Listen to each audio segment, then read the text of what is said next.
हस्तिनापुर के प्रतापी राजा शांतनु एक दिन गंगा तट पर टहल रहे थे जब उनकी दृष्टि एक अनुपम सुंदर स्त्री पर पड़ी। वह कोई और नहीं बल्कि स्वयं गंगा देवी थीं। शांतनु उनके रूप और गरिमा से मुग्ध हो गए और उनसे विवाह का प्रस्ताव रखा। गंगा ने विवाह की एक शर्त रखी, राजन, मैं जो भी करूंगी आप मुझसे कोई प्रश्न नहीं पूछेंगे। यदि आपने मेरी किसी भी क्रिया पर प्रश्न किया तो मैं आपको छोड़कर चली जाऊंगी। प्रेम में डूबे शांतनु ने यह शर्त स्वीकार कर ली और दोनों का विवाह हो गया। समय बीता और गंगा ने एक एक करके 7 पुत्रों को जन्म दिया, परंतु हर बार जैसे ही कोई संतान जन्म लेती गंगा उसे नदी में प्रवाहित कर देती। राजा शांतनु के हृदय में वेदना उठती, लेकिन उन्होंने अपनी प्रतिज्ञा के अनुसार मौन रहना उचित समझा। जब गंगा ने 8वें पुत्र को भी नदी में बहाने का प्रयास किया तो राजा शांतनु से सहन नहीं हुआ और उन्होंने गंगा को रोकते हुए कहा, देवी, तुम बार बार अपने पुत्रों को जल में समाहित क्यों कर रही हो? गंगा मुस्कुराई और बोली, राजन, आपने मेरी शर्त भंग कर दी, अब मुझे जाना होगा, लेकिन जाने से पहले मैं आपको सत्य से अवगत कराना चाहती हूँ।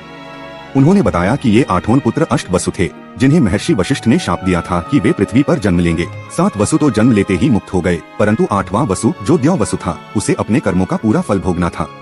यही 8वां वसु आगे चलकर देवव्रत बना। गंगा ने अपने पुत्र को शिक्षा देने के लिए उसे साथ ले लिया और वर्षों तक पराशर, वशिष्ठ तथा बृहस्पति जैसे ऋषियों से वेद, शास्त्र, राजनीति और युद्ध कला की शिक्षा दिलवाई। जब देवव्रत योग्य हो गए तो गंगा उन्हें राजा शांतनु को सौंपकर स्वर्ग लौट गयी। राजा शांतनु अपने योग्य पुत्र को पाकर अत्यंत प्रसन्न हुए और उन्हें हस्तिनापुर का युवराज घोषित कर दिया। समय बीता और एक दिन राजा शांतनु की भेंट मत्स्यराज की पुत्री सत्यवती से हुई। उनके सौंदर्य से मोहित होकर राजा ने उनसे विवाह का प्रस्ताव रखा, लेकिन सत्यवती के पिता ने शर्त रखी कि सत्यवती का पुत्र ही हस्तिनापुर का राजा बनेगा। राजा शांतनु इस शर्त को सुनकर व्याकुल हो गए, क्योंकि उनका ज्येष्ठ पुत्र देवव्रत पहले से ही राज्य का उत्तराधिकारी था। वे दुखी रहने लगे।